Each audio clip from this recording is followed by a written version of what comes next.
Here and then here, please. Okay. So I'm seeing a lot of psychology. Yeah, right. So you were mentioning how when prophets or tenets of religion, when they're confronted with direct counter evidence, they respond with increased justification. They try, yeah. Yes. So upon pointing out, the emperor has no clothes, they just defend even more. So, and you're talking about how humanism really is attempting to build resilience, to build adaptation, to foster progress. Right. So, and you were also talking just now about honoring what's best in us. So, can doing that in any way help dissolve those defenses that religious people have? If you listen to people who have deconverted away from religion, they'll tell a wide variety of stories, but there are some common patterns. For example, cracks of doubt have been opened in their minds, perhaps, from hearing complaints of the sort that we've heard today, that belief in Scripture or belief in religion requires violations of just ordinary common sense reality. And people just can't take anymore the kind of compartmentalization and near schizophrenia that religion can produce in modern day minds. And they eventually rebel against it. So we need to continually appeal to their intellects. We can say, oh, they're stupid and deluded. But they have brains, and their brains are not any different genetically than yours. And that means that on humanist principles, we have to try to educate them. And it can work.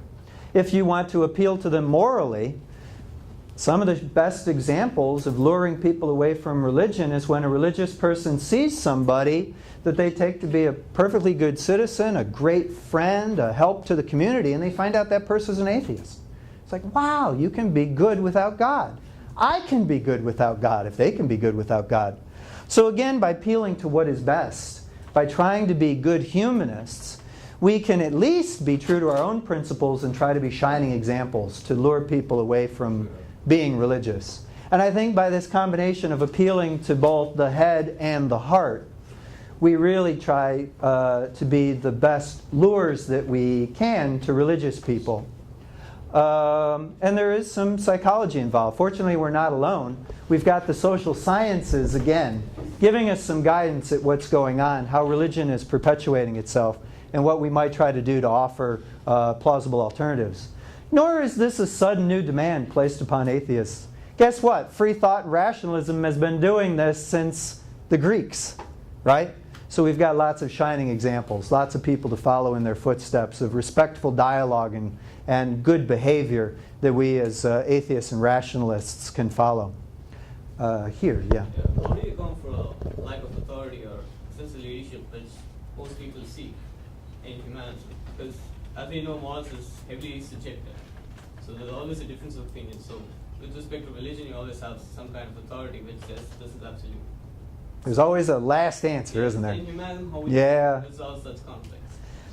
Too many adults get stuck in lazy modes of thinking perpetuated by religion, and they think that there has to be a final answer and that somebody around them has it. In cases like this, there may be not enough of a lure to get them off of this dependent need for authority. And what we may be looking at is work here that's going to take generations. Children, for example, need to have acquaintance, familiarity, even a kind of expertise with, you know what? This is a learning process. There are no fixed and final answers. They have to be given the rudiments of what it's like to be a curious inquirer into nature around them. They have to be given a taste of what it's like to investigate and to test hypotheses. And the specific methods of teaching are going to be very different in elementary school versus high school. But there are techniques available to give a taste to people of what it's like to be a scientific inquirer, to be okay with maybe there isn't a final answer, but there are differences between better and worse answers, right? And we have confident methods to try to get even better answers. Same thing in the social life. We can educate children to be comfortable living in a democracy where, you know what, there's going to be some respectful disagreement among otherwise intelligent people, and we're just going to have to apply the democratic methods of experiment. We call it social experimentation. If you think current laws are a problem, come up with something where you've got some evidence that might be a better answer. Persuade enough people, we'll vote on it, we'll try it as a social experiment, but we'll be watching. and we'll be voting again soon to see if the good consequences promised actually do follow, or instead you created some other worse problem that you didn't anticipate. So this is constant error correction.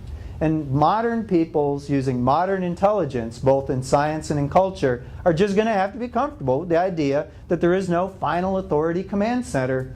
We're in it together, but we're smarter together. If history teaches us anything, it's the more that people in good faith rely upon each other to try to learn about what's going on and try to make life even better. We're smarter together than any single person could ever be smarter alone. I promise to keep moving in this direction, and then I'll swing back here, then here. Yeah, go ahead. Love your talk, by the way. Thanks. It's awesome. And everyone else kind of touched on this, so it's a little anticlimactic now, but Go for it. Me those direct. How do I guess where do we go from here? How do you market this to the public? Because I have lots of friends who I could never drag to something like this. You know what Right. I mean, as much as I love it, the thought of it is just dreadful. Sure. But not even. Well, that, this is a strong dose of medicine to have to take all at once for a religious person, I would admit. But even my secular friends or my just nominally religious friends, you know what I mean? Right. They'll say they're Catholic on a survey, but that's just because, you know. Right. But how do we motivate? Because I have a hard time motivating them to see that there's really a problem. Right. You know, I mean, everything, you know, is working okay around them, and you know, they can kind of just live with just having these religious people around them, and Sure. you know, the crazy guy who decides to read the Bible in the middle of campus. Well, you know, he's weird, but We've seen other we crazy just stuff. walk past him. Glenn Yeah. Beck, right? Oh yeah. So there's a couple of different approaches. First of all, I have no problem with non-believers who might be called apatheists.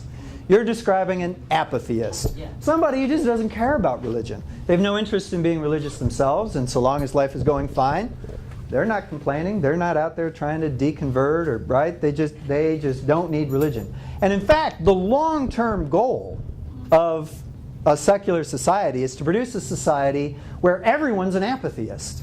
I mean, if you think about it, the point of advancing atheism is not to produce an entire civilization of angry atheists. It's to produce nothing but people who don't care about religion, right? So we need as many apatheists as we can get. But they also need protection, because religion can come back. Religion, theocracy, never sleeps. So what that means is that we might wake up your friend to a particular problem that at some point they may confront. And you just might kind of have to pick your battle from what you know about this particular friend or family member. At some point, for example, they may be interested in a career in education. Oh, well, did you know that in the state you live in, the creationists are trying to change the biology textbooks? Really? Well, now all of a sudden that might affect them, right? Did you know that the churches are trying to get away with political activism? Well, now all of a sudden that might affect them because, right, it might affect them in the pocketbook with their taxes, or it might affect laws regarding marriage. So for each individual person, you're going to have an individual solution. And if you get the gist of my talk, there's a large toolbox here. You can appeal to them if they take themselves, for example, to be a particularly rational person. Try out a few of these hammers and see if you can open up some cracks in them. But there's no one right technique. I'm not a silver bullet atheist. I'm not a silver bullet atheist who says there's one thing to tell every religious person and that'll suddenly decommission their religiosity. Religion is a big, complicated cultural thing that can take over the mind. And you've got to look for your opportunities. My simple recommendation is have a big toolbox and use them as necessary. I promise to keep going in this direction. How are we doing on time? Oh, we got How much time? not much more time, so I'm going to start moving fast. All right. Well, okay. So I'm going to cut it from 2 to 3 things. I'm going to 3 to 2 things. Rather. Only two. All right, Okay. only two. Only two. I don't think you can really falsify the abstract idea of a god.